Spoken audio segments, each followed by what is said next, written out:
ஒரு நாள் குட்டி பையன் கவின் வானத்தை பார்த்தான். அங்கே வெள்ளை பஞ்சு மிட்டாய் போல மெதுமெதுவென மிதந்து கொண்டிருந்தன மேகங்கள்.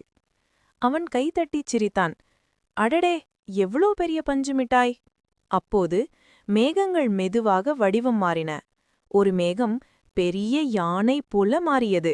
இன்னொரு மேகம் வேகமாக ஓடும் குதிரை போல மாறியது. இன்னொரு குட்டி மேகம் சிரிக்கும் முகம் போல மாறியது.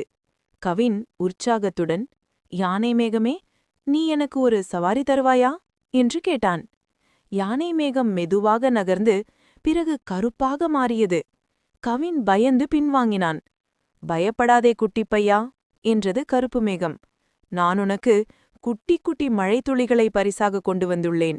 சடசடவென மழை பெய்ய ஆரம்பித்தது. கவின் மழையில் துள்ளி குதித்து மகிழ்ந்தான்.